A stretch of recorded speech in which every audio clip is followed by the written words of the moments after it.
Hi అండి, అందరికీ నమస్తే. Welcome back to Satvika's veg cooking. ఈరోజు మీకోసం కిచిడి ఎలా చేయాలో చూపిస్తున్నాను. మీ ఇంట్లో ఏమి వెజిటేబుల్స్ లేనప్పుడు ఈ రెసిపీ ట్రై చేయండి. చాలా ఈజీ, అప్పటికప్పుడే 5 మినిట్స్లో ప్రిపేర్ చేసేసుకోవచ్చు ఈ రెసిపీని. మీరు కూడా తప్పకుండా ట్రై చేయండి. ఇప్పుడు కిచిడి కోసం ఏమేమి కావాలో చూపిస్తున్నాను. మీరు ఎంతమంది కావాలో దాన్ని బట్టి చేసేసుకోండి. మనము ఇదైతే ఒక 5 మెంబర్స్ వరకు తినేయచ్చు.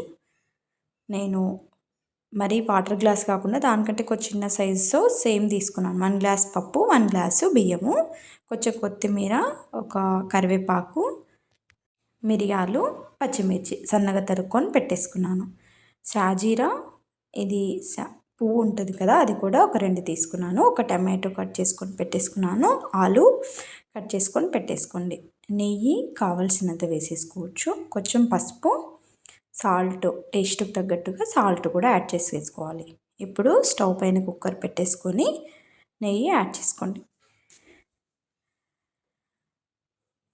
నెయ్యి వేసాక దీనిలోకి సాజీరా పువ్వు వేసాను. కొంచెం ఇది వేడయ్యాక ఇప్పుడు పచ్చిమిర్చి యాడ్ చేసేసుకోండి. మిరియాలు వేసాం కాబట్టి కారం ఎక్కువ అవుతుంది అనేసి కొన్ని వేస్తున్నాను. ఇప్పుడు ఆలు, టమాటో,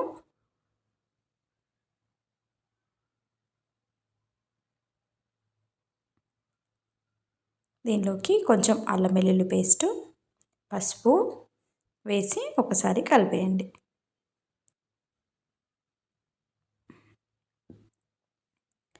ఇలా కొంచెం కలిపినాక వాటర్ అన్నీ వంపి పెసరపప్పు ఉంది కదా, అది మొత్తం వేసేసుకోండి. పెసరపప్పు రైస్ కూడా యాడ్ చేసేసుకోవాలి. వేసేసుకొని ఒకసారి బాగా కలిపేయండి. మొత్తము ఒకసారి ఆయిల్లో కొంచెం ఫ్రై అయితే అప్పుడు టేస్ట్ బాగా వస్తుంది. ఇలా ఒకసారి బాగా కలిపేయండి.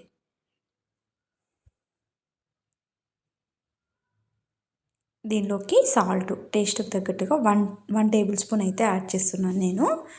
మనము 2 గ్లాసు తీసుకున్నాం కదా, 1 గ్లాస్ పప్పు, 1 గ్లాస్ రైస్, నేనైతే 6 గ్లాస్ వాటర్ అయితే పోసాను. ఈ కిచిడి ఎంత మెత్తగా ఉంటే అంత టేస్ట్ బాగుంటుంది. ఇంకొకటి మనకి బాగా గట్టి పడుతుంది లేదంటే. సాల్ట్ కూడా యాడ్ చేసాం కదా, కొత్తిమీర, వాటర్ యాడ్ చేసుకొని ఒకసారి బాగా కలిపి, కావాలంటే పైనుండి కొంచెం మసాలా కూడా యాడ్ చేసుకోవచ్చు మీరు. నేను కొంచెం ధనియాల పొడి యాడ్ చేశాను. వేసి ఇప్పుడు కుక్కర్ క్యాప్ పెట్టేయండి. పెట్టేసి 4 to 5 విజిల్స్ వచ్చే వరకు ఉడికించుకోండి. కొంచెం విజిల్ అంతా పోయాక తీసి చూడండి, ఈ విధంగా ఉడుకుతుంది. వాటర్ అయితే నాకు కరెక్ట్గా సరిపోయాయి. ఇది చల్లారిన కొద్దీ గట్టి పడుతుంది, అందుకే వాటర్ ఎక్కువ పోసుకుంటే సరిపోతుంది. ఇలా ఒక్కసారి బాగా కలిపి మీకు సాల్ట్, కారం అంటే మిరియాలు వేస్తాం కాబట్టి ఏముండదు. కొంచెం వాటర్ మళ్ళీ యాడ్ చేస్తున్నాను. ఇది కొంచెం ఉడికిన కొద్దీ గట్టి పడుతుంది. ఇది ఎంత లూజ్గా ఉంటే అంత టేస్ట్ బాగుంటుంది. ఇలా ఒకసారి మళ్ళీ బాగా కలిపి ఉడికించుకోండి. ఇలా ఒక 2 సెకండ్స్.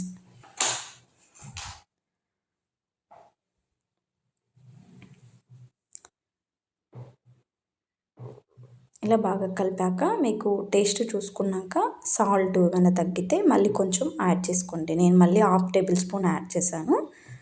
మళ్ళీ ఒకసారి కలిపి పక్కకు పెట్టేసుకోండి. ఇప్పుడు పోపు పెట్టేసుకుందాము. స్టవ్ పైన ఒక గిన్నె పెట్టేసుకొని నెయ్యి ఒక 2 టేబుల్ స్పూన్స్ వేసాను, 2 లేదా 3. దీనిలోకి మిరియాలు, కరివేపాకు, కొత్తిమీర యాడ్ చేసుకొని ఒకసారి క్యాప్ పెట్టేసుకోండి, చిట్లుతుంది. అలా కొంచెం పసుపు కూడా యాడ్ చేసుకొని ఒకసారి కలపండి. కలిపి స్టవ్ ఆఫ్ చేసేసుకొని ఇప్పుడు కిచిడిలోకి వేసేసుకోండి పోపు. నేను కొన్ని కాజు కూడా యాడ్ చేశాను. నేను అది చూపించడం మర్చిపోయాను, వేరే గిన్నెలో ఫ్రై చేశాను. కాజు వేస్తే కూడా టేస్ట్ బాగుంటుంది. మీకు నెయ్యి తక్కువ అనిపిస్తే ఎక్కువ కూడా వేసుకోవచ్చు. మా ఇంట్లో పెద్దవాళ్ళు నెయ్యి ఎక్కువ తినరు, అందుకని కొంచెం యాడ్ చేశాను. నెయ్యి వేస్తే కూడా టేస్ట్ బాగుంటుంది. ఒక్కసారి బాగా కలిపి చల్లారనివ్వండి కొంచెం. ఇప్పుడు ఒక గిన్నెలోకి సర్వ్ చేసేసుకోండి. చాలా బాగుంటుందండి. ఎంత కలర్ఫుల్గా ఉందో చూడండి. నేను కొన్ని కాజు కూడా యాడ్ చేశానని చెప్పాను కదా, అది చూపించడం మర్చిపోయాను యాక్చువల్గా. ఏం లేదండి, కొంచెం ఆయిల్ లేదా నెయ్యి వేసేసుకొని కొన్ని కాజు ఫ్రై చేసేసుకొని ఇందులో కలిపేయండి అంతే. అంతే అండి. వీడియో నచ్చితే లైక్ చేయండి, షేర్ చేయండి, సబ్స్క్రైబ్ చేసుకోండి. నా వీడియో ఫస్ట్ టైం చూస్తున్నట్లయితే ప్లీజ్ సపోర్ట్ చేయండి. ప్లీజ్ వీడియో నచ్చితే కంపల్సరీ సబ్స్క్రైబ్ చేసుకోండి, లైక్ చేయండి, షేర్ చేయండి.